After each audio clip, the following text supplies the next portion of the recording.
Right, so no one's watching All it. right. Wow, we have Fun. 0 viewers. Hold on, wait. Are we live? Yeah, we're live. All right. Hello, everyone. All 0 people watching. Yes. For those of you who are going to be watching this recording in retrospect, Hello. I am Mai Rubin. And I'm Kelly Zheng, and we are going to give the Africa lecture. If you are watching, I don't think anyone is, but if you have questions, make sure you comment them in the little what's it called? The comment thing, and we can answer your questions as we go. Okay, so starting off, we're going to go to the first slide, which is about general history, and the first section we're going to cover is the Scramble for Africa, which is mine. So essentially, Africa spent most of its history for what we know as like Western history, isolated from international politics as we knew it. And this outsider role mostly was limited to things outside of trade and the Arab world, where North Africa, Northeast Africa particularly, had a large amount, Northwest Africa particularly, had an outsized role. For example, Mansa Musa, the emperor of Mali, aka the richest man ever known to human history, was involved with the Arab world, and that was about as far as, most of the world's involvement with Africa began. Within Africa's interior, most of the land was limited to tribal kingdoms, chiefdoms, and whatnot, as well as more advanced civilizations like Great Zimbabwe. But all of that aside, everything changed in the 19th century with the Scramble for Africa. Although initially Europeans only owned less than 10% of African land, by the end of the 19th century, they owned over 90%. Europeans started colonizing Africa en masse during the 19th century. And it was very much unbridled. The first regulation that came, was in 1884 in the Berlin Conference, when the land in Africa was arbitrarily divided along border lines based on colonial ownership. Bear in mind that Africa really did not have like a concrete concept of borders, most of sub-Saharan Africa especially, of borders between nations. This was the introduction of that concept of borders, which in turn meant that a lot of like ethnic groups and whatnot were locked into certain territories, and this served as a starting point for ethnic tensions that appear today. European empires used Africa basically as a cash cow and provided it no self-sustainable technology or infrastructure or culture for the most part, except for some more favored colonies like the Seychelles. And as a result, a lot of African countries, when independence finally came about, as I'll get to more in a second, were left with kind of like a bad situation in terms of the infrastructure they had access to. Partition, like I said before, fueled ethnic conflicts because certain ethnic groups were left isolated from those they called friends, those they called brethren, and with people they did not know, scrambling for resources in land, which for the most part, those conflicts for resources between groups were engineered deliberately by Europeans to sow disorder. So that brings us to decolonization and the Cold War. One sec. Which is the next slide. I'm trying. Okay. So essentially, World War II demolished the established orders that wanted to dominate Africa. After the World Wars, colonialism rapidly deteriorated. A lot of nations started declaring independence, especially after the fall of fascism. This happened mostly from the 50s onward. Many African countries took sides in the Cold War, but not much like happened in the World Wars in terms of the African countries involved there outside of North Africa. So the problem is, as I alluded to just a minute ago, that the fact that colonial powers deliberately didn't really give Africa sustainable infrastructure and basically just wanted to be one massive cash farm meant that African countries that now had declared independence didn't have access to the technology the Europeans had access to that would have given them benefits such as better trade access, better infrastructure, better roads, et cetera, and lack of the best techniques as well. This in turn, and they were also left with, for example, really bad agricultural techniques that were unique to European powers that worked in Europe, but most of Africa's climate was not compatible with those types of crop rotation techniques, which in short led to lack of biodiversity and massive amounts of starvation due to food shortages. The bottom The bottom line is that decolonization left Africa with stunted economic development deliberately due to the lack of, sustainable infrastructure that African countries had, which leads to a lot of the problems we left as a result. A lot of racist people like to say that this is because Africans inherently are unstable. The truth is that much of the instability that you find in modern Africa is the fault of colonialist powers who left Africa with African countries across the continent with very bad infrastructure to build themselves from the ground up with and scarce aid to help them make that building work. So that brings us to the general trends across Africa. All right, so we're going to start in general trends in African development. So just like the general trajectory of how Africa has developed over the past decade or so, I guess. So moving on to the next slide, we're going to talk about historical trends. So starting off with poverty, which has always been a very big issue within Africa. Since I think the stat is probably from early 2000s or late 1990s, poverty has fallen, but not necessarily fast enough. So basically, as of right now, 1/3 of Africans, which is around 422 million people, or 70% of the world's impoverished, live under the poverty line. As defined by the UN, the poverty line is usually $1.90 each day. As of March 2019, though, more people in Africa are escaping extreme poverty / being born into non-impoverished areas than ever. So in terms of the poverty trend, poverty is not reducing fast enough, but there is some hope because there's more people escaping poverty than ever. Also FYI, for all the things that are highlighted in blue, those are hyperlinks. You can click on them and that'll bring you to the stat that we were citing. So by 2030, Africa will reduce the ranks of its extremely poor by 45 million, and relative poverty will decline from about 33.5% to around 24%. This is probably because of development of trade, other things like that, and just general trends of globalization. There's a lot of really bright parts of Africa in terms of poverty reduction, but there's also a lot of places that are really struggling. So these places include Nigeria, which is faced by a lot of threats of terrorism, poor governance, and also resource curse in terms of oil production. The Democratic Republic of the Congo, which is facing a lot of internal turmoil, wars, terrorism, etc. Those are just 2 countries, but there's a lot of other countries that face similar struggles. And finally, the overarching trend that a lot of African nations face is poor governance. So basically, they either have dictators in place or corruption is super high, but these are all impediments that stand in the way of reducing poverty in a really fast manner, in a long-term manner also. In terms of general economic development, in 2000s, there was an expected economic boom just because Africa was basically an untapped market at this place. But as a result of the reduction in oil prices in 2014 to 2015, there was a massive slowdown, but also because in 2015, Chinese demand for goods like commodities, so oil, cash crops, things like that, began to reduce. So African economic development has not been increasing as fast as it was between the years of 2000 to 2015. So this also casts kind of uncertainty on the future of poverty reduction, Africa, and other economic development. Okay. Moving on to the next slide, we're going to talk about looking forward. So in terms of what the trends are for the future. So in 2050, there's going to be, or by 2050, there will be a massive population boom. So as of right now, I forget what the population is right now, but by 2050, over 2 billion people will live in Africa, which is obviously a huge number of people. So that is another one of the global trends that is threatening a lot of developing nations. So if your population booms really fast and your government is not prepared to adequately deal with this number of people in terms of welfare, housing, and economic development, other things like that, that means governments will really struggle, particularly Africa where governance is not very strong.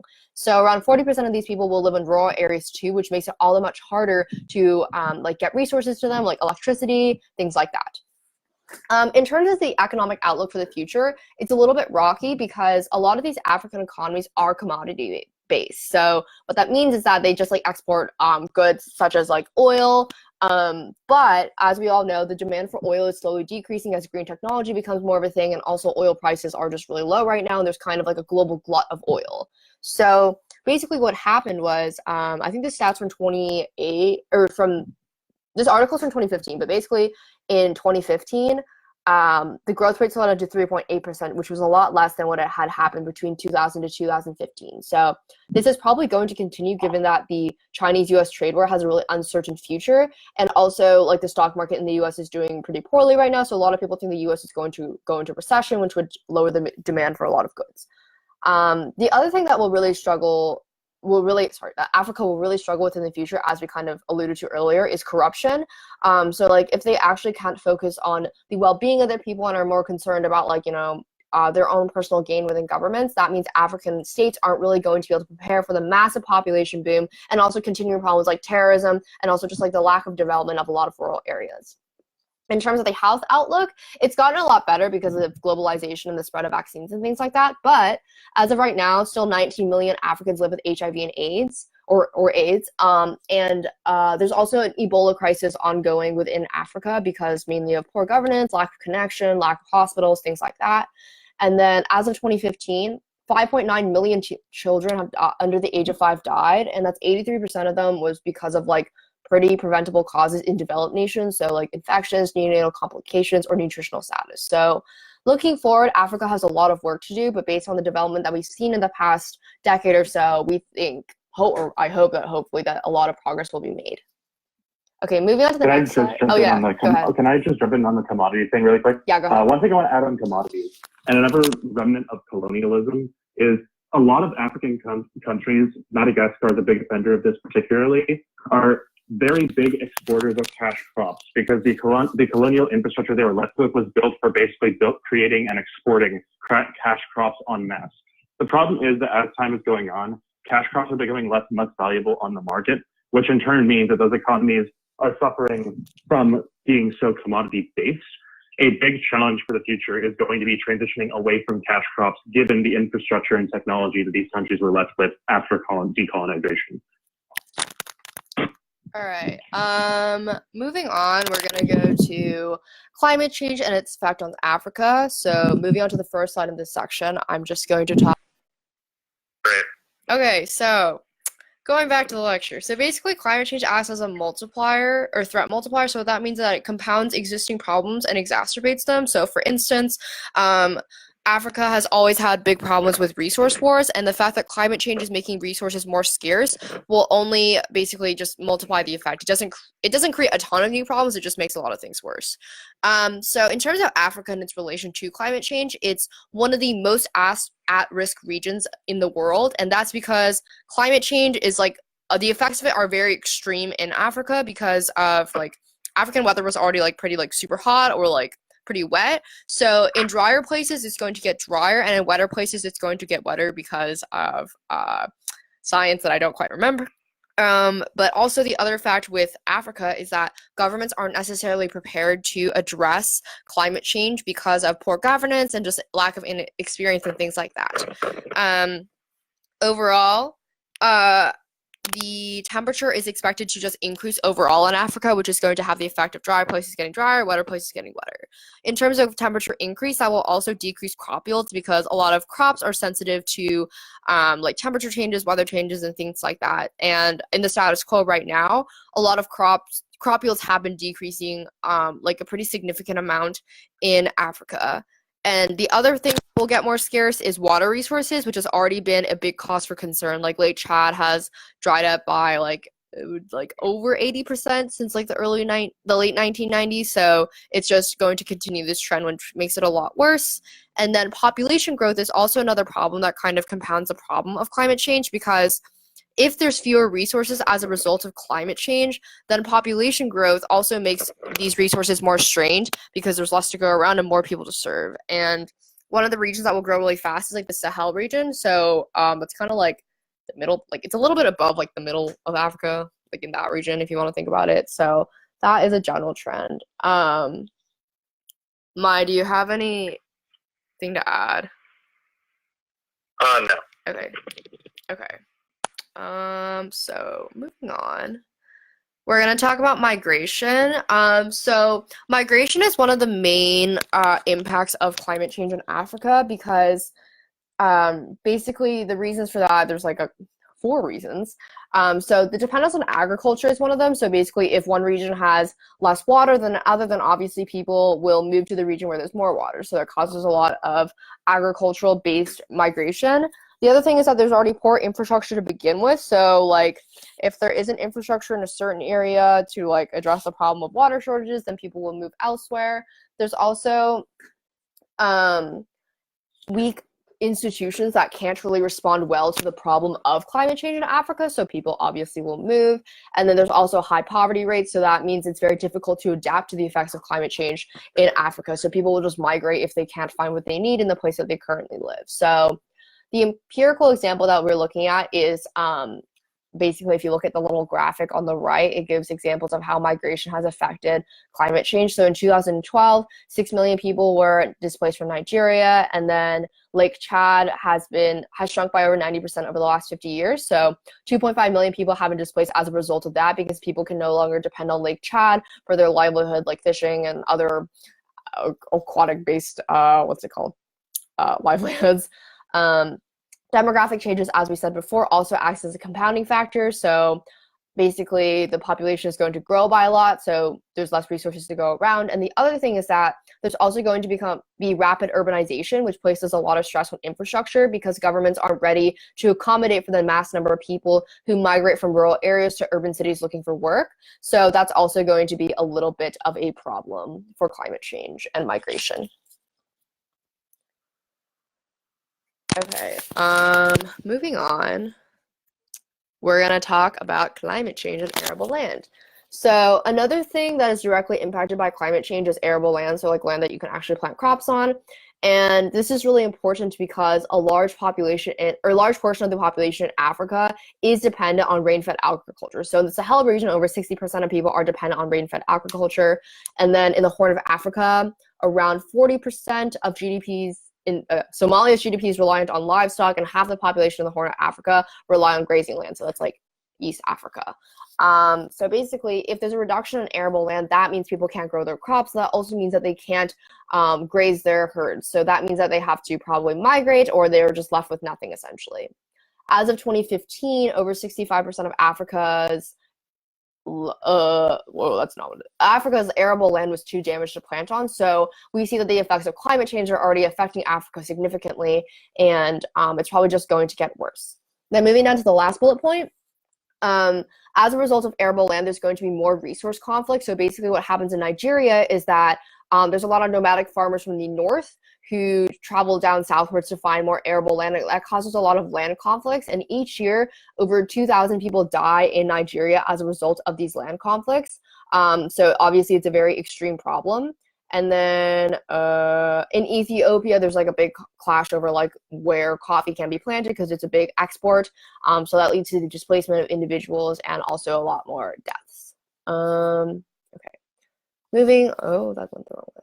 Okay, so moving on to the next impact of climate change, drought is going to become a bigger problem. So droughts are basically expected to get longer and more severe because of climate change. So drier areas get drier because if the temperature increases, that's supposed to say warm air, not warm arm, holds more moisture. So that means there's like overall less moisture on the ground. So between 1980 to 2013, the number of record-setting dry months increased by nearly 50% in sub-Saharan Africa. So this is just showing that climate change really is having an impact on Africa today, and there's an urgent need to address it. But then in areas that are becoming wetter, there's 7 to 8 times more frequent severe rainfall. So that's like torrential storms and things like that, which like flood fields and makes it very difficult for people to plant crops and all that. And then on the other side of things getting wetter, things actually get drier in a lot of places. So around 75 to 250 million people will face severe water stress, which will lead to a lot of migration and conflict over resources, will again lead to more conflict in the long term. Then in the Horn of Africa, so this is Somalia, Kenya, and Ethiopia, like Eastern Africa, the effects of the drought are most clearly illustrated through the 2011 drought that led to a huge famine, and over 260,000 people died as a result of that. There was another drought in 2017, but the governments were much more prepared for this problem because they'd experienced what happened in 2011. So a lot fewer people died, and there was better response to the drought problem. So hopefully this is a continuing trend in governance. And as a result, they haven't really recovered from the problem of drought because it gets worse. And also there was just a lot of people who were affected in 2011. So around 15.3 million people are in need of assistance. Okay. And then moving on to the next slide, we're going to talk about renewable energy in Africa. And then moving on, so we're going to talk briefly about general trends in Africa. So The general trend in Africa is that as of 2017, 40% of African nations have hardly started investing into green technology. So, like, a lot of people are saying that, oh, like, renewable energy is going to become a really big thing in Africa, but it's like a very slow trend because of some reasons we'll discuss later. So as of 2018, over 60% of international finance was into fossil fuels, just because it's like Africa has a lot of vast natural resources, but also it's much easier to use existing infrastructure to drill for oil as opposed to setting up like a lot of new infrastructure.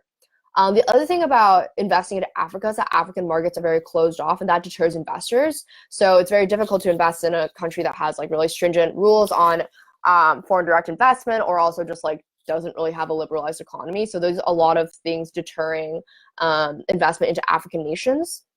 And as of 2018, Africa also has the highest cost to convert energy from the sun to electricity. So this is one of the main reasons why, even though Africa has the largest solar and wind sources, it is one of the least untapped markets for green energy, just because it's such high cost, because there's like not really existing infrastructure in Africa. And as the article linked in the 2018 stat, it says that like sub-Saharan Africa, quote, presents a huge opportunity for renewable energy growth, but that is only if African governments and investors can actually build like the necessary infrastructure to do it. So the EU and Africa developed this thing called a Clean Development Mechanism, or a CDM, which is basically projects that are built in other, like the EU invests in them and builds in other places, I think. And they're supposed to be like low carbon projects, but because of the investment barriers in Africa, only 25 of the 1,156 CDM projects since like, I forget when, but it's been a couple of years, have been registered in Africa, and that's probably because Africa has a lot of investment barriers. But there is a little bit of hope in that over 70% of energy in Kenya comes from renewables, and South Africa is also looking to expand its renewable energy sector. But as of now, the majority of Africa is really going to struggle to implement green technology. Okay, moving on to the next slide, which is about feasibility. So basically the feasibility, we're going to focus on like how it can be implemented. So the first one is that a lot of power provisions in Africa are state-owned and monopolized. So that means that like basically the state controls all energy resources and the distribution of energy, which means that it's really hard for private investors to even be able to invest in green energy in these areas, or like, what's it called, power grids. The other problem is that there's really high interest rates on loans, and there's also a lack of credit for a lot of people in Africa. So people can't finance their own solar panels, which is like one of the ways that people, or like analysts, have said that Africa can address this energy problem. The next point is that electricity utility infrastructure is lacking, so just like power grids and things that actually connect people to the grid. And as of 2019, apparently the international market doesn't consider Africa a priority because of a lot of investment barriers. So the CDM projects that we were talking about earlier, only 1.4% of the 3,700 went to Africa in I think the years between 2018 to 2019. So obviously it's like, seems like Africa's not really a priority right now, despite the fact that they have a ton of resources. So in the status quo, as a result of that, or not status quo, by 2030, 655 million people still won't have power. So that's around 42% of the population, and 866 million people, or 56% of the population, won't have any sort of clean cooking mechanism. So clearly there's a lot of work to be done in terms of green energy development in Africa. Okay, continuing on to the next slide, we're going to talk a little bit more about feasibility. So this article, the first one that we linked, says that renewable energy as a share of total energy production could increase to 50% by 2030 if changes are implemented. So these changes include $70 billion of investment between 2015 to 2030, but also being able to shift away from biomass. So this slide's like pretty outdated now that I realize, but as of 2013, around half of all of Africa's current energy production comes from biomass. I think the number is like still pretty similar now. It's either biomass or coal. So clearly there needs to be a much larger shift in the status quo if we want to see any sort of implementation in the future. But unfortunately, the share of renewable energy as a share of like total energy production actually decreased in 2017 to 2018. And so there's been an overall increase in hydrocarbons and a decrease in renewable energy in Africa. And that's definitely not a really good sign for the future of African green technology, but hopefully that will continue. Okay, now we're going to talk about Africa and the BRI. So that's the next slide. So moving on to the first slide, is this me, Mai? I'm Kenya, you're Okay, Ethiopia. okay. So we're gonna talk about the BRI and Ethiopia. So for all you PFers who maybe you may not be watching this later, this will be kind of helpful. So basically, Ethiopia has been a large recipient of Chinese loans for like a really long time. So since 2000, they've received over $12.1 billion in loans, and they've received a lot of loans to the BRI also. So what happened was they were trying to renegotiate their debt again right now, but the original agreement was that China would cancel all interest-free loans up until 2018, but Ethiopia is really struggling to pay back their current loans right now. So it's actually very interesting because Ethiopia has taken out a lot of loans from European Union or the European Union or just like other countries outside of China, and they've always paid back those debts, but they've always delayed Chinese payments. So I don't really know what that means, but that was just like an interesting fun fact. And a lot of people say that Ethiopia is not actually an example of a debt trap because China is actually willing to renegotiate, unlike the situation in Sri Lanka. So instead of like seizing important assets from Ethiopia, China chose to renegotiate the debt before 2018 and also right now. And generally speaking, in Ethiopia, the BRI has really mixed results. So there's like technically more infrastructure, but it like hasn't been that useful, which we'll get into later. There's been increased civil unrest and protests over Chinese infrastructure projects because a lot of the time Chinese workers are brought into work as opposed to local workers, and these projects take a really long time and are super expensive to complete. And then there's also been a really big dam built in a major river that supply people's agriculture and livelihoods. So it's really difficult to say that it's been overall positive, but it's really just a mixed bag of results.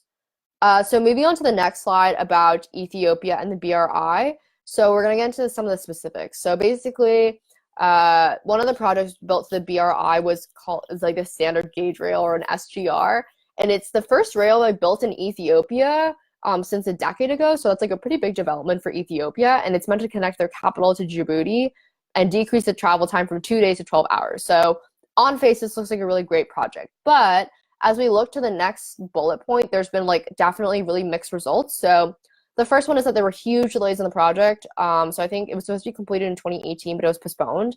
The second thing is that the majority of freight is imports into Ethiopia, not exports to other countries. So in terms of trade increase in other countries, Ethiopia hasn't seen a massive increase. The other problem is that the SGR is not actually connecting industrial and export zones. So like I think it just connects people to like, I don't really know where it connects people, but it doesn't connect the places where goods are produced and export zones. So as a result of that, most exports are still using road transport, so like trucks and things like that. And then the places where it does actually like connect people, most of it just connects to coal mines. So that's not like something that Ethiopia really wants to see because that's just continuing their expansion of commodity trade, which is not really a great way to diversify their economy or to create a more sustainable economy. And also, the other mixed result was that it took around 3 years for daily operations to become completely localized. So what that means is that it switched from Chinese workers to Ethiopian workers over 3 years. And the other problem was that initially the people who were like assigned to this project from China were people without experience on the working on railways. So obviously like they were a little not experienced for this job and it made things really slow. And then the overall economic loss has been over $1 billion in loss to financiers of the project. So as of right now, it seems like the SGR has not been a smashing success, but hopefully it will become better in the future. Okay. Oh God. Okay. So the other thing we'll talk about is Djibouti and the BRI because that's like big talk that everyone talks about. So basically the incentives to invest for China were like military strategy because Djibouti is located at the Gulf of Aden and also the Red Sea. So that is also and also the gateway of the Suez Canal. So in this region, 10% of global oil exports and 20% of commercial goods flow through this region. So obviously having some sort of influence in this area is going to be really important for China. I think that historically the US has had pretty strong relations with Djibouti because of their strategic location, but now China has kind of hopped in. Basically what was created in Djibouti was a Djibouti International Free Trade Zone. So Djibouti wanted to become like a marine logistics hub in the area because of their location and connect the rest of African BRI nations to the east of the world. And basically what the International FTZ or the Free Trade Zone is meant to do is to cover trade logistics, export processing, business and financial support services, as well as manufacturing and duty-free merchandise retail. And this zone is expected to create 15,000 jobs and handle around $7 billion in trade each year. But since I think it was completed like pretty recently, no one really knows what the impact of it has been thus far. And based upon what we've seen in Ethiopia and also I think Kenya, which Mai will get into, it is like not super certain that it will actually increase economic growth by a ton. Okay. So moving on to the next slide, we're going to talk about Kenya and the BRI. BRI is not doing super well in Kenya. The biggest flagship project of Africa's BRI was supposed to be the Nairobi-Kampala Railway, which is supposed to lead from Kenya's capital to Uganda's capital, and it would be the first transnational railway of such a massive extent since colonial times built between the two nations. So half of the railway has been built and is operational and is not generating any profit, which has led China to halt production on the railway. But there are many funding issues for Uganda and Kenya. Kenya already owes a ton of debt, not just to China, but to a bunch of other countries, and it has to make austerity cuts to try in order to make ends meet on the BRI here. Uganda has not even begun any process of allocating funding to start building infrastructure to accommodate the railroad on its end. So at this point, China is very skeptical of Ethiopia and investment in Ethiopia as a result. Not Ethiopia, Kenya, my bad. Of Kenya as a result. And this has forced Kenya to do, as I said before, things like cutting austerity. They're cutting a lot of social programs and pensions, which are really hurting a lot of particularly elderly Kenyans who are now losing access to, significant pensions in order to make way for a project that's not even getting them a return on the investment. China bears 22% of Kenya's external debt, and China probably won't be able to pay back the $13.7 billion they owe China because they're not generating enough revenue off the BRI or other means in order to pay it back. So investors are getting spooked, private investors, as a result. Private lenders think that financing projects in Kenya is risky. But more importantly, the fact that such a massive BRI project is having issues of success in Kenya is spilling over. Investors throughout the African BRI are getting spooked because they think that it's too risky of an investment, that if the projects will not necessarily be completed, and as a result, they're not going to make their money back, and that these countries will be able to pay them back. China has been trying to do renegotiation to get more sustainable loans in order to assuage the fears of a debt trap in Kenya, but it hasn't gone far enough. It's only reneged on interest-free loans, which isn't enough for Kenya given the massive amount of debt that it owes and the insufficient revenue it generates every year. And as a result of all these economic harms, China is very hesitant to begin other projects in Africa and generally is being spooked away from investing in the BRI. So in a nutshell, the BRI has left Ethiopia with a much higher debt-to-GDP ratio from before, and they're making a net loss off of the project.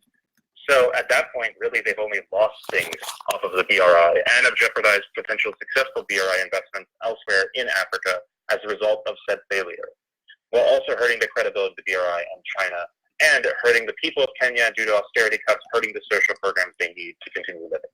So on that note, we're going to get into socioeconomic trends in Africa, which is mostly going to be talking about international organizations, starting with the African Union.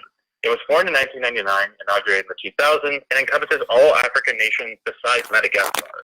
It replaced its predecessor, the Organization of African Unity, which was known for being very, very ineffective due to lacking good enforcement mechanisms and whatnot. In this sense, you can view the succession of the OAU to the AU as similar to the League of Nations going into the United Nations with more effective enforcement mechanisms. The AU is meant to help Africa serve as a united bloc with increased political and economic power, kind of like the EU and also like the UN, but more so like the EU, in the sense that it's solidarity within a specific continent, and it's supposed to have more enforcement power than the UN, kind of like the EU, and trying to, unify and create more cohesiveness economically and politically between people on the continent. So, despite the ambition of the African Union and its peacekeeping forces, there are issues. Historically, it has questionable implementation. This is more so just a matter of ineffective bureaucracy. The AU has a history of just implementing good ideas ineffectively. A good example would be, I'm honestly just forgetting the example right now, but the link below has examples of this. A good example I'm going to get into in just a moment is the Continental Free Trade Area, which is suffering issues that I'll detail more there. There's also, as Kelly explained, lots of issues of corruption. As she said, there are a lot of dictators and autocracies within the continent. The problem is that a lot of these continents exist within the African Union and held power in it. The main problem is not so much the presence of dictators in the AU, however, so much as the AU's response to them. Due to gridlock caused in part by the presence of dictators within their General Assembly, the AU has had a somewhat toothless response and to dictators throughout its history, and not really done much to alleviate autocracies and spread democracy throughout Africa or reduce corruption. And as a result, corruption is sapping a ton of political will to actually get things done. It's leading to gridlock and preventing crucial legislation by the AU, such as subsidies or other policies, in order to abet things like shifts to green energy or shifts of the economy away from being so commodity focused in many countries. So overall, the AU has a good concept, but due to bureaucracy and internal bloating, it's having many issues in terms of implementing its vision. That leads us to the African Continental Free Trade Area, aka the CFTA, which is a big example of the mixed bag that is the AU's policies. Essentially, it was established on May 30th, 2018. It's the world's largest free trade area. It's basically Africa's NAFTA. It's meant to lower trade barriers between African countries and increase economic solidarity between these countries and their trade ties, helping to improve relations on the continent and increase the cohesiveness of the continent's countries. However, this is especially critical in the eyes of the AU because of mounting protectionism in the developed world. Developed powers such as the US are increasing trade barriers with the rise of right-wing nationalism throughout the developed world, which in turn is leaving Africa with scarce trade partners outside of the continent. As a result, many African countries see a need for increased trade, especially given that intra-African trade is only at 42% right now. This is especially important because as a result of colonialism and all the harms that came from that, developed powers have left Africa stripped of 75% of its raw materials, meaning that commodity-based economies can't succeed. They need to industrialize and shift their economies in order to economically move forward and prevent themselves from further downturns. So people who support the CFTA argue that it's key to industrializing African economies and expanding the manufacturing sector, right? Helping get economies in Africa to be much more self-sufficient, modernized, and sustainable in terms of economic growth. Likewise, there are also people who say that by lowering trade barriers, FDI between African countries, especially from more developed and economically advanced African nations to other African nations that are less fortunate, would lead to massive poverty reduction and whatnot. So these are reasons why the AU seeks to pursue the CFTA. However, it's not all sunshine and rainbows. Industrialization, there are many problems with the CFTA that the AU is not adequately accounted for. For one, it inevitably brings pollution and emissions with it, especially in developing nations that lack the wealth and capital for mass renewable power.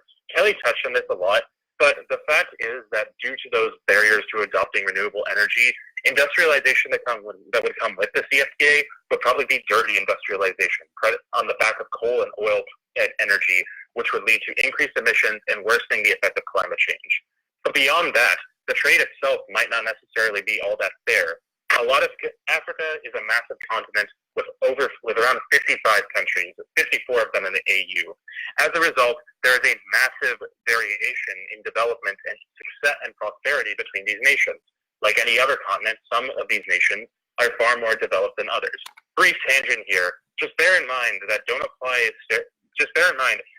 Africa should not, that the media's perception of Africa should not color your view of the continent. It is a very diverse continent and one with varying levels of development. It's not just one massive hellhole like the media likes to portray it as, filled with poverty and whatnot. And this is really, but now back on topic. That asymmetry in development means that certain much more economically prosperous African nations benefit a lot more from the CFTA than others, perhaps at their expense.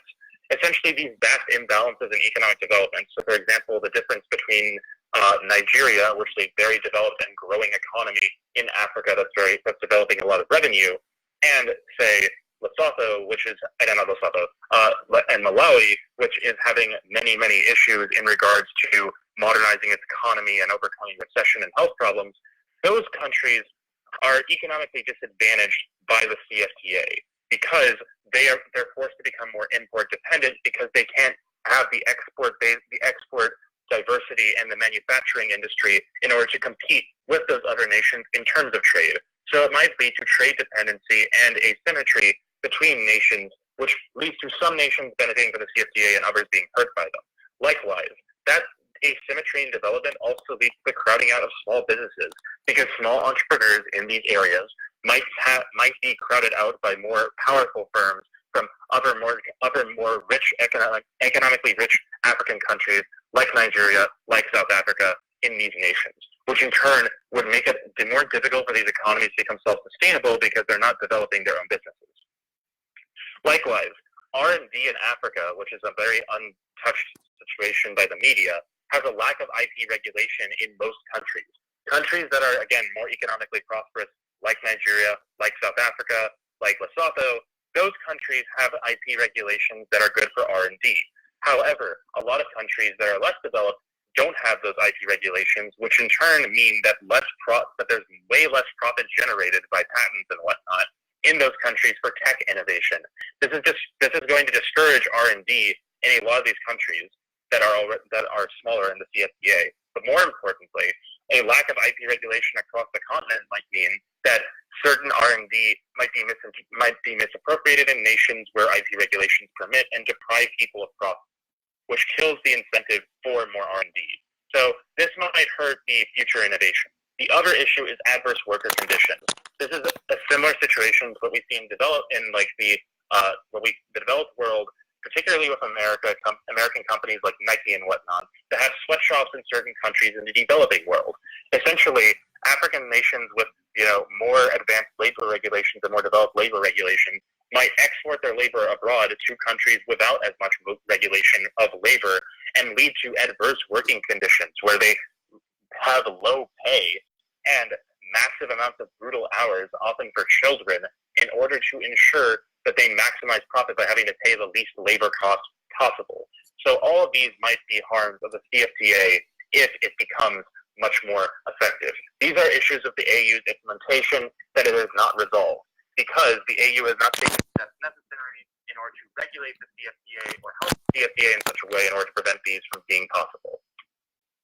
So now Kelly is going to talk about the Democratic Republic of the Congo. Whoops. Okay. Oh, shoot. Sorry, I forgot to switch it. Okay.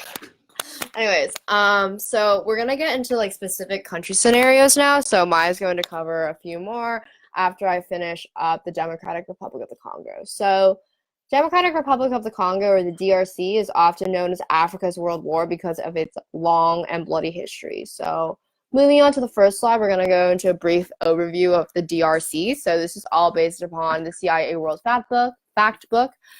So the president is Felix Tshisekedi, and he was elected on January 24th, 2019. And the way that their constitution is written says that they have 5-year terms and you can be reelected once. The GDP as of right now, or 2018, I think, is 42.6 billion. GDP per capita is $800 per person. And for the poverty rate, that is 63% of the population lives below the poverty line. So this kind of sets up the context for the fact that the DRC is an African nation that's really struggling in terms of poverty reduction and also conflict reduction.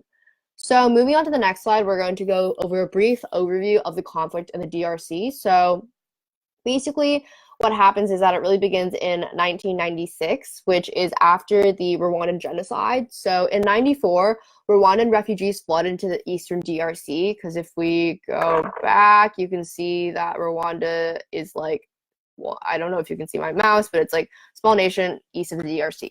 So basically the majority of these people are not refugees. So this leads to the rise of armed rebel groups in the eastern DRC, which leads to a lot of conflict later in the development of the DRC. So that leads to the Second Congo War, which is from 93 to 2003, from 1998 to 2003. So basically this war is Uganda and Rwandan-backed forces versus the Congolese government, which is supported by Angola, Namibia, and Zimbabwe. So this is kind of why people call it like Africa's World War, because it involves a lot of different nations fighting. So basically what happens in 2002 is that there's a peace deal and a transitional government is established in 2003.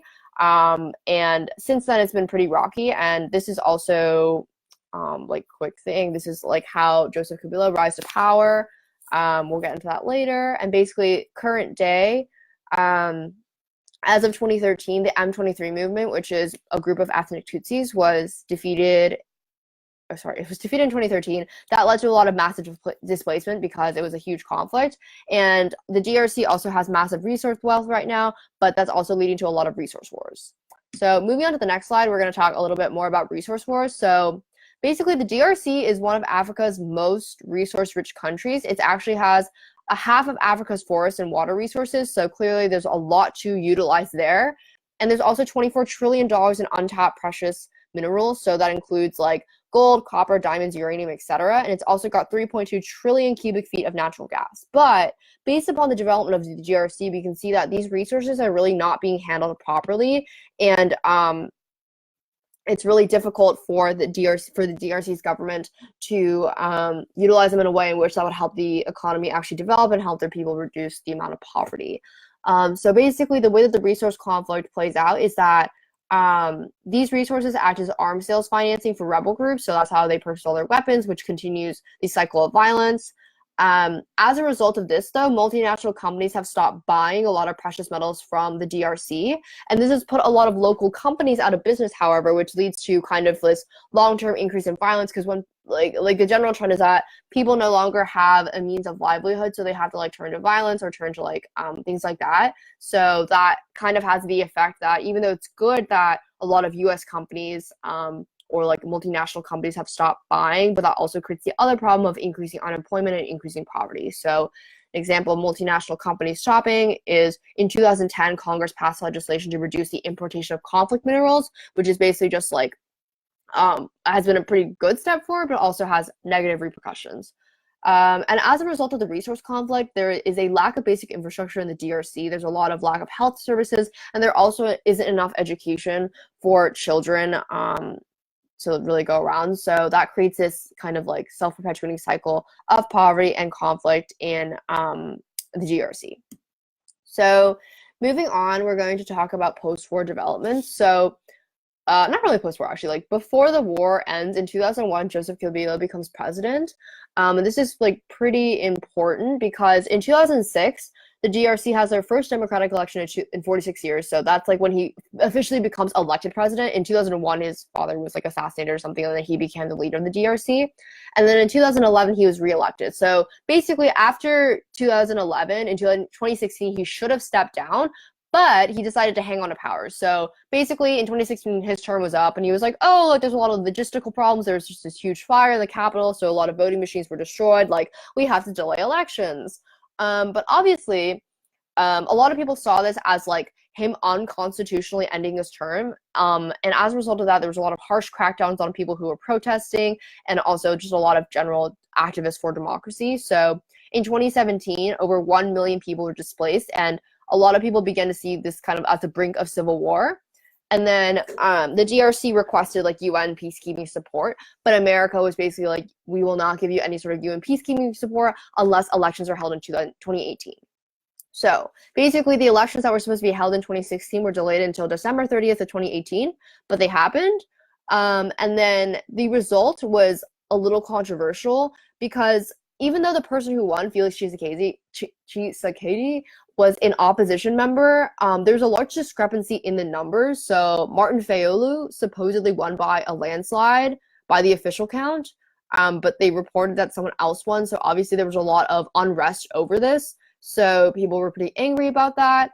And these other irregularities include like 80% of the voting machines were destroyed in the Capitol. Over 1 million people in the East were barred from voting because there was an Ebola outbreak over there, which is a little suspicious because a lot of people knew that Martin Fayulu was campaigning really heavily in the East. So people were kind of like, that seems a little sketchy.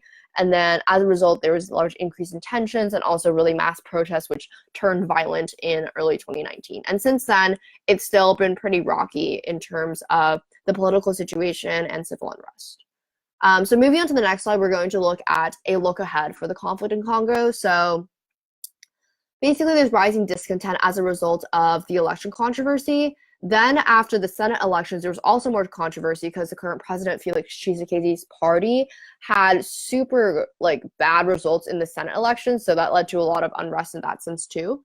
Then there's also an Ebola outbreak in eastern DRC. So that's over 1,800 people dead in the past year. So that's also something else that the government needs to deal with. And then in terms of violence, there's been local militias on the rise because it's just become more chaotic with the election scandal. And then in the Kasai region, there was over 3,000 deaths in 2017 because of ethnic conflict. And also the most recent development in violence is that there's been a lot of attacks on Ebola clinics because a lot of people in the DRC, or like there are some people in the DRC who like don't believe that like Ebola is like an actual disease, and like they don't believe in vaccinations, things like that. So there have been really violent attacks on Ebola clinics, which like completely defeats the purpose of them, obviously, because then the workers leave and then people can't get treatment and Ebola spreads further, creating a self-perpetuating cycle.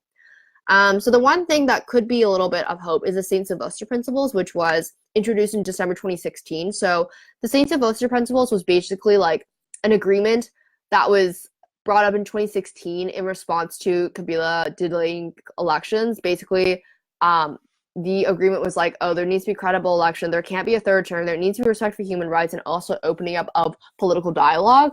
But this was actually ignored because there was a large disarray among the opposition party based on like who would become candidate, and also there wasn't really a lot of international pressure to actually implement this agreement. So that is something that could be of use in the future if it is implemented correctly, but as of right now, it hasn't been implemented that well. And in terms of just the general trend of violence, the government is like slowly kind of losing the like its grip on power. So it's using a lot of like heavy-handed tactics like firing tear gas into crowds, like violence against protesters, things like that. So basically the DRC is going through some pretty turbulent times right now, and in terms of like looking ahead, it seems to be pretty bleak, but hopefully there will be improvements. Okay, so moving on, where Mai's going to talk about Somalia. All right, so we're going to start. This is going to be a long one. We're going to start in 1991. In two collapses happened in 1991: the collapse of the Soviet Union and the collapse of Somalia's government. So Somalia has a long and rich history, but what we'll cover is from 1991 till the present. Most of this info is from the CIA World Factbook, linked here. So, Somalia was a Soviet ally run by Mohammed Siad Barre, who was a dictator and a Muslim extremist, who quelled a lot of non-Muslim religion and ethnic groups, especially outside of his particular brand of Islam, whose name I forget, but it's essentially an extremist minority sect of Islam. He was an ally of the Soviets, and they propped him up during the Cold War. He's the one pictured to the right here. And as a result, he remained in power from 1969 until 1991. After the USSR, eventually Somalia went to war with Ethiopia, and the USSR backed Mohammed Siad Barre, which led to him turning on the USSR. This helped weaken Barre's hold on power, and sow discontent in the populace because they didn't have Soviet backing anymore. And eventually, a revolution happened in 1991 following the Soviet Union's collapse, where Barre was deposed. Then everything went straight to hell. Massive civil war broke out to decide who had control of the country because no one could clearly agree who should take control of Somalia with Barre gone.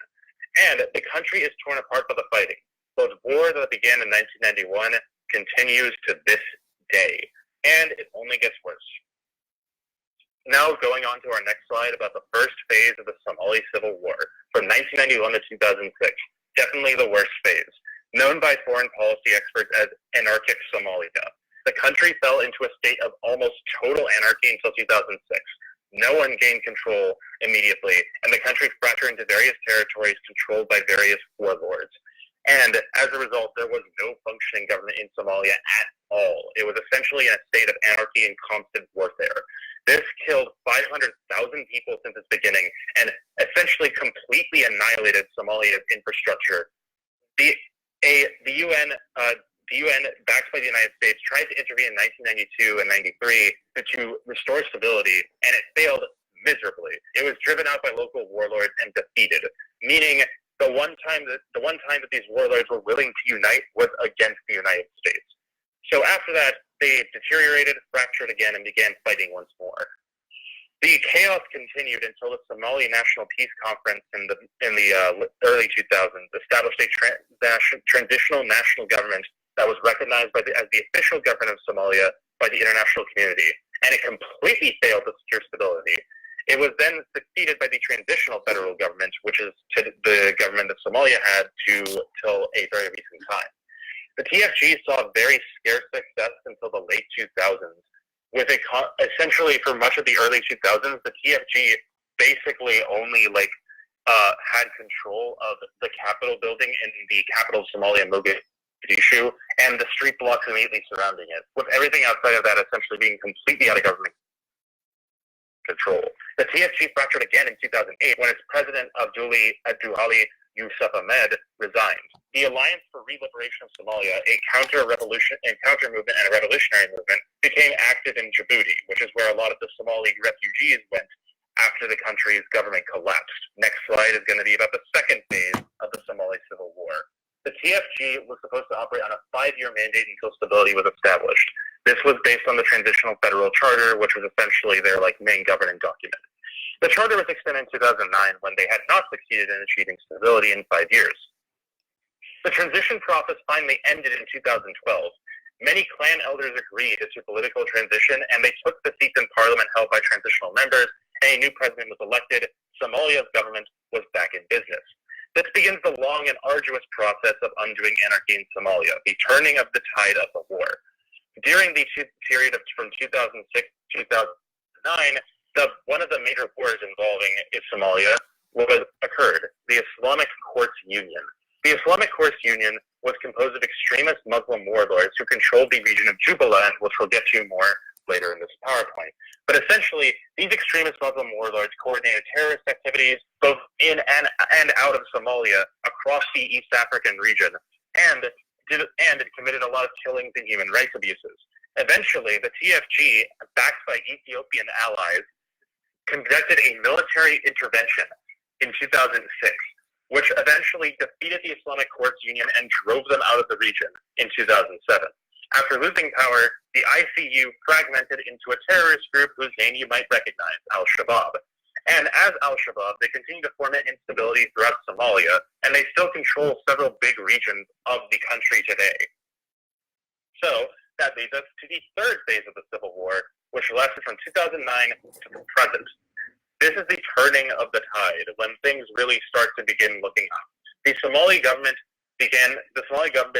backed by international actors and forces, began to march out and retake much of the territory it had lost to warlords. It was backed by the African Union Mission in Somalia, or AMISOM, which is composed of various countries. But the biggest troop commitment came from Kenya, which had been backing, came from Ethiopia, which had been backing it from 2011 onward, and Kenya, which had started backing Somalia's official government in 2014 with military forces. The United States also started sending in backing for Somalia's government to retake the country. This has been very refreshingly successful. Coming out of Mogadishu, the government began reclaiming massive amounts of land in the country, and excluding a few territories that are still held up by insurgent warlords and Al-Shabaab. And as well as the two semi-autonomous states of Somaliland and Puntland, but we'll get to that in a second.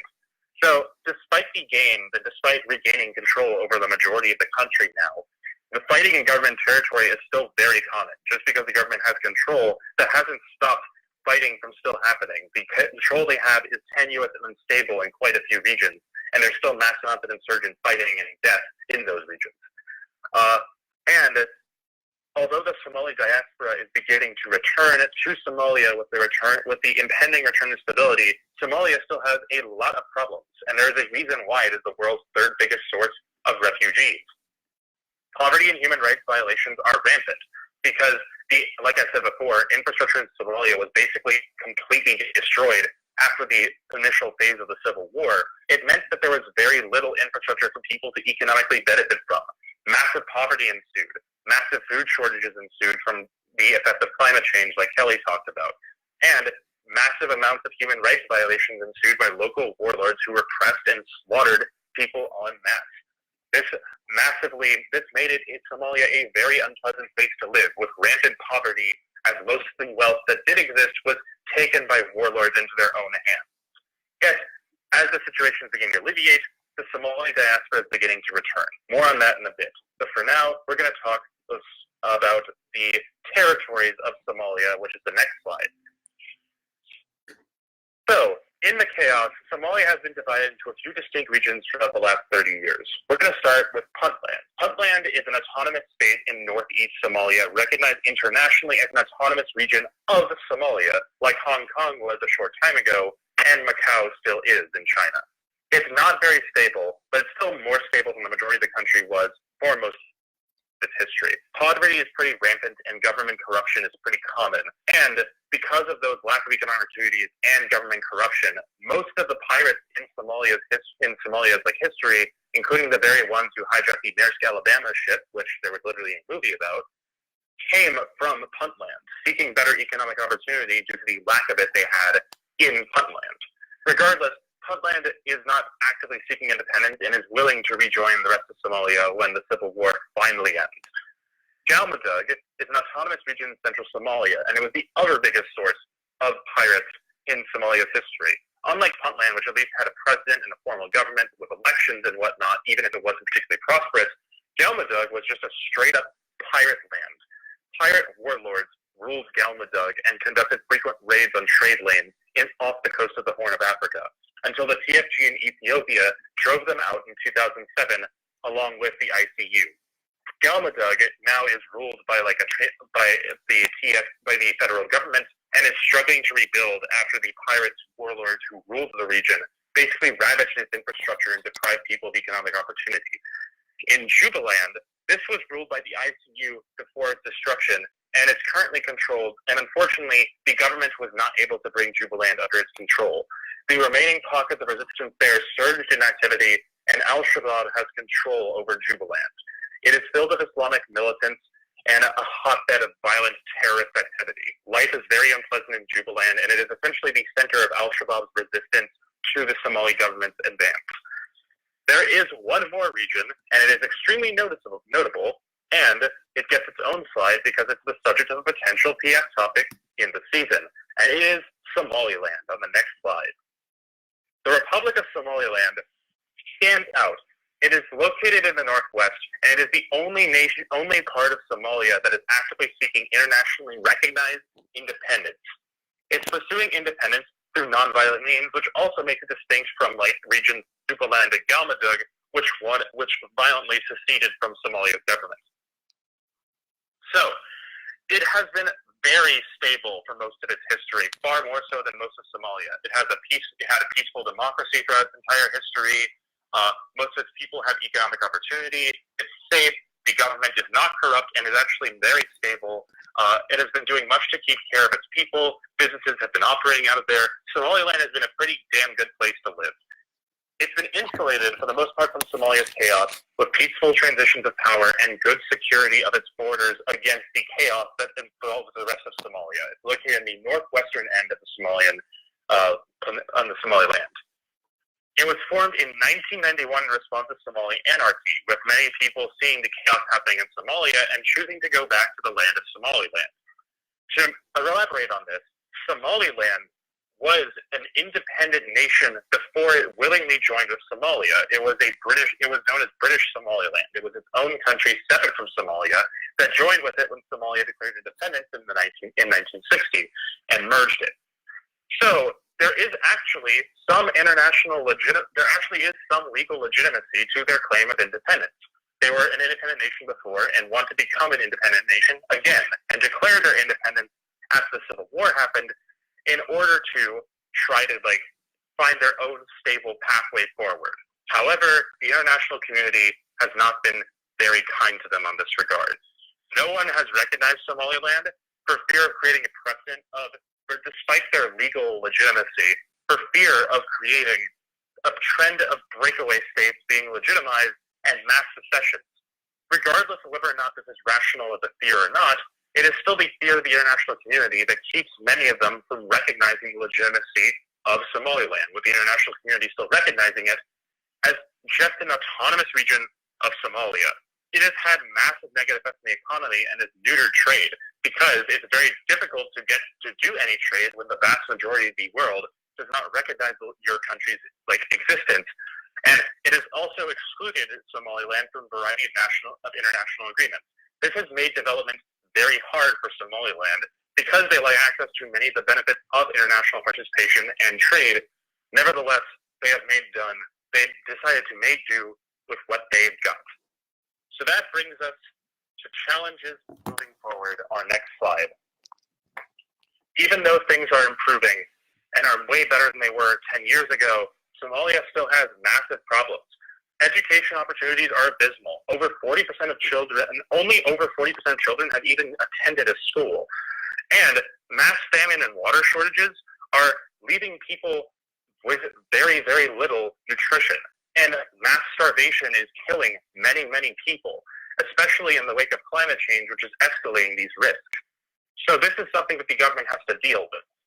Likewise, the war has demolished Somalia's infrastructure and devastated its economy. It needs to be able to rebuild that infrastructure and develop it, a very hard feat given the devastation that the war has brought, in order to move forward and achieve growth within the international community. It's very unfortunate because in terms of resources, Somalia is actually very rich in resources and it has a great geographical position, as the Horn of Africa has a very crucial access to many trade routes throughout the Red Sea and the Indian Ocean and whatnot. If Somalia were stable and had good infrastructure and trade, it would be a very rich nation as a result.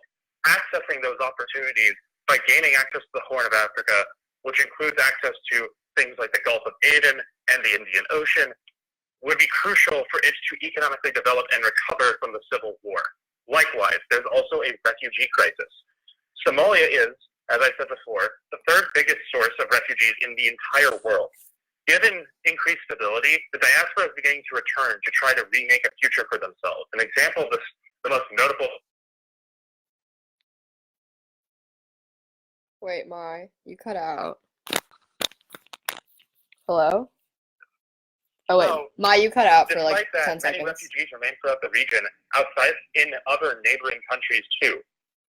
So, for example, many refugees exist in Djibouti, Ethiopia, and other neighboring countries.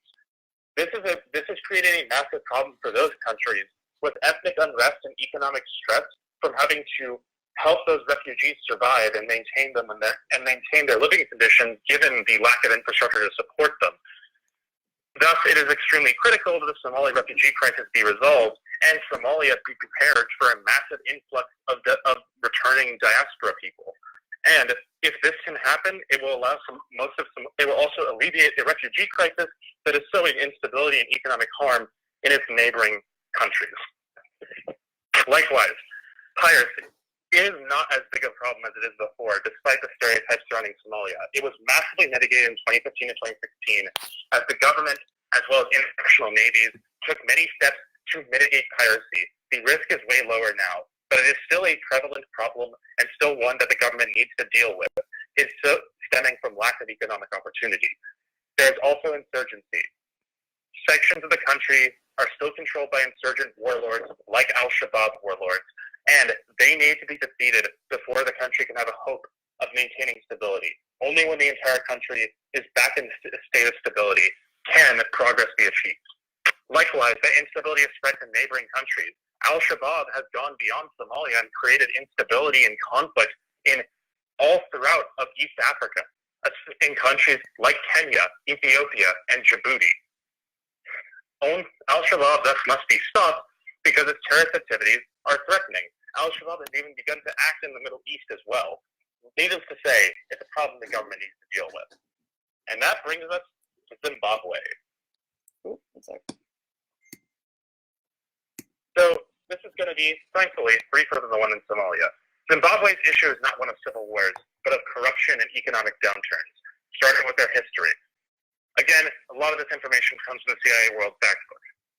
There was originally a British colony called South Rhodesia that declared independence in 1965 and existed under a white apartheid government until the 70s.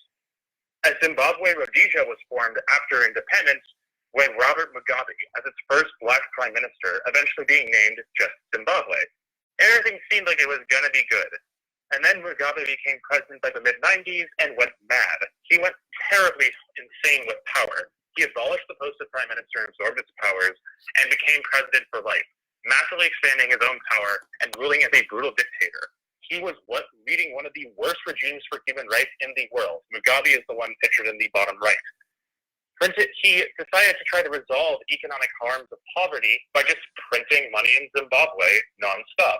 This led to one of the worst influences of hyperinflation in the entire history of the world, where Zimbabwean dollars were literally worth like one quadrillionth of a US dollar. It was very bad, and it essentially caused Zimbabwe's economy to almost collapse. It was only saved by substituting in other currencies like the Zambian kwacha and the euro as an exchange currency, until eventually it's minted a new Zimbabwean dollar. Anyways, things are actually improving, and it's slowly recovering from the massive economic harms and human rights abuses of Mugabe's regime, as Mugabe was deposed by a coup in 2017, and Zimbabwe finally had real democratic elections occur for the first time in its history since Mugabe became president in July 2018. Recovery has begun. However, on to the next slide about remaining challenges. Despite Mugabe being gone, Zimbabwe still has a lot of problems. The economy is scarred by the effects of his regime. Even though Emerson Mnangagwa, the person in the bottom right, the current president, has tried his best to fix it.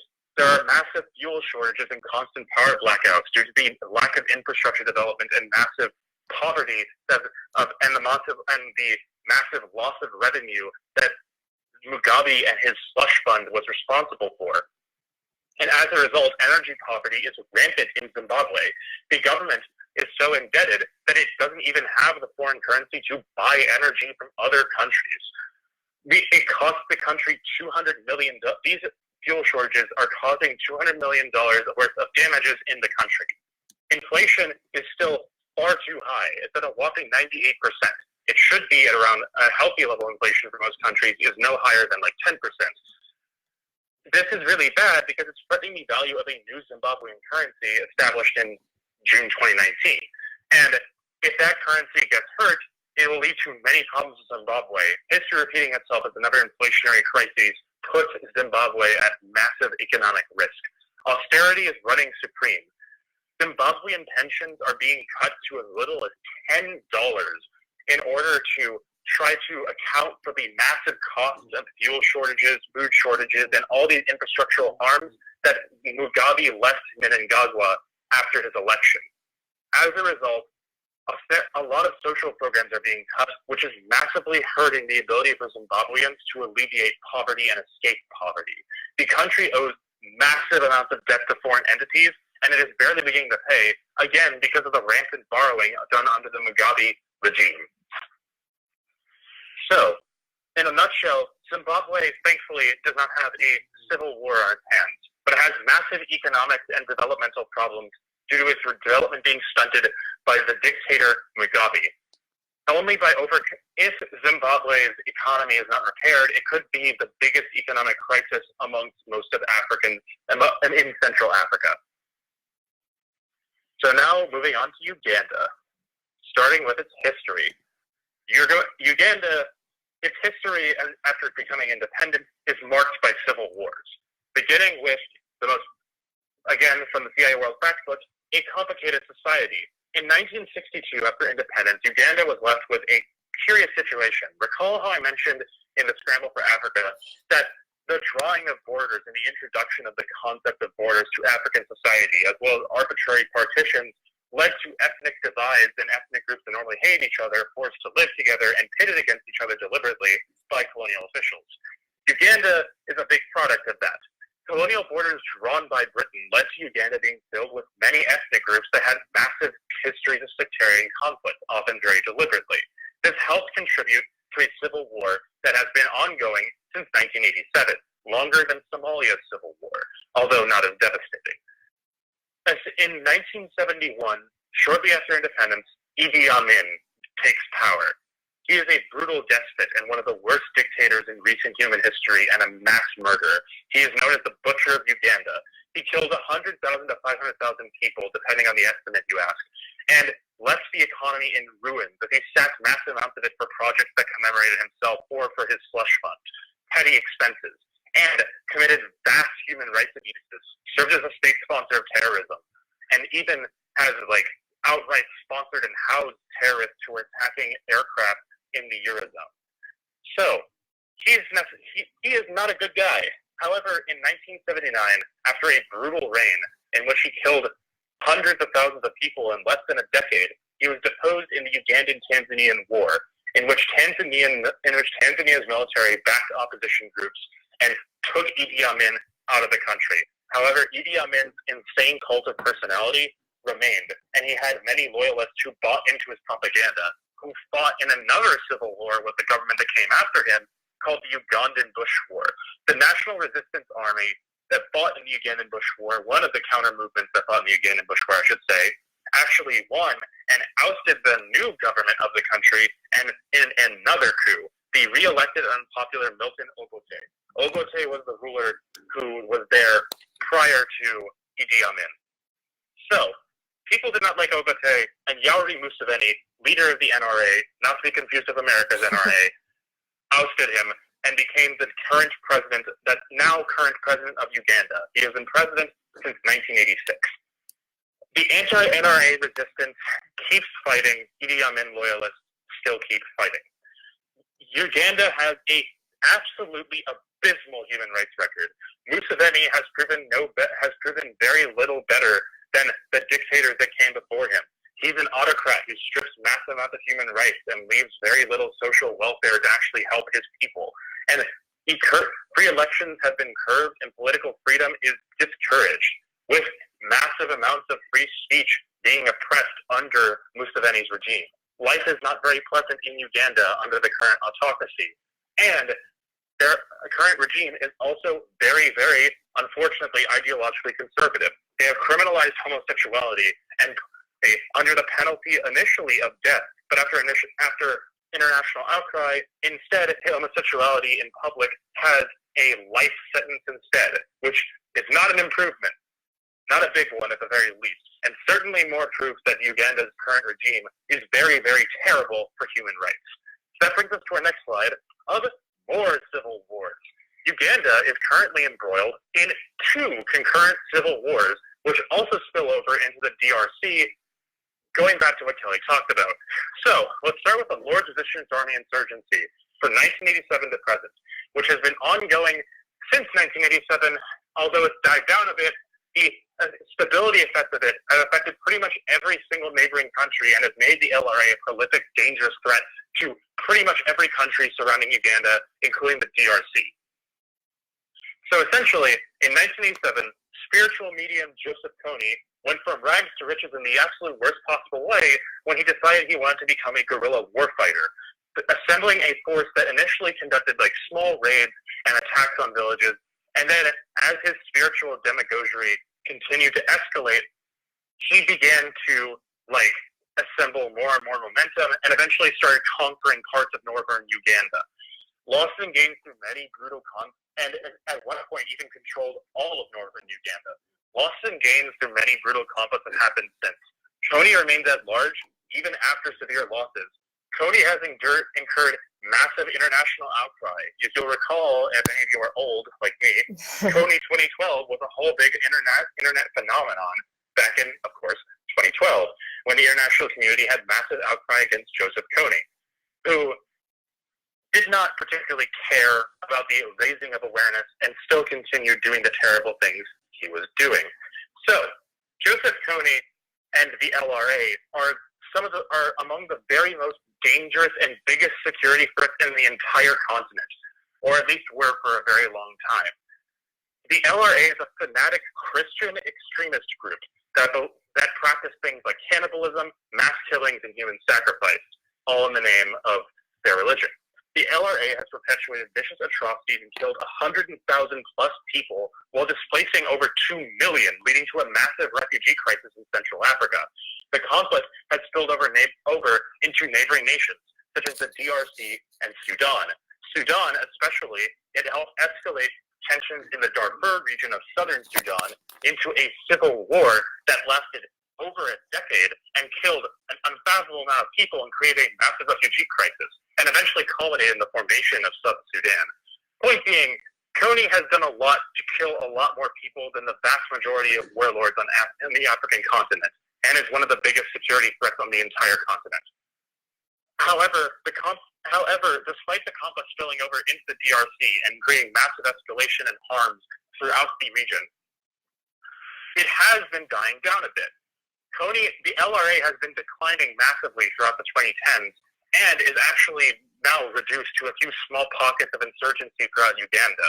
Yet those small pockets of insurgency still carry out attacks. Those attacks still are very devastating. They still spill over borders, and they are still very much capable of causing damage. It is still a big security threat even after its decline. A force that has not declined was the Allied Democratic Forces insurgency from 1991 to the present. This is essentially very, very much co-connected with what Kelly talks about in the Democratic Republic of the Congo. The ADF was initially a Congolese insurgency force in the DRC. However, it banded together with Ugandan resistance forces to form the ADF Unified, waging war and creating chaos in both Uganda, the DRC, and eventually pretty much every country surrounding both of those countries. It was formed from the merging of these various factions, and it is considered the biggest security threat of all insurgencies in the Congo today, and causes massive loss of life and instability in Uganda as well, with the government using the ADF as an excuse for carte blanche oppression of its people, saying that it's cracking down on terrorism. So, needless to say, the ADF is really bad news, and unlike the LRA, they have not declined. They are still just as strong as ever, if not even stronger than they were at their inception. Still cause and are one of the biggest security threats, again, on the entire African continent, far more so than the LRA, because they have not deteriorated. The reason they have not deteriorated is because their objective is unclear, which enables flexibility in terms of recruitment and makes it difficult to target or gear operations towards them because their goal is very mysterious.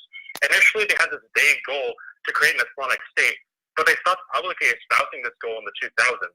Now no one knows exactly what their goal is, and they've done a remarkably good job of keeping it secret, which has made it very hard to target them, predict their movements and their actions, or deal with them, and has allowed them to survive even despite numerous conflicts being lost or won and massive amounts of death on the part of the ADF. Is that the last slide? Yeah, that is the last slide. Okay, thank you. Because my computer just black screened, so.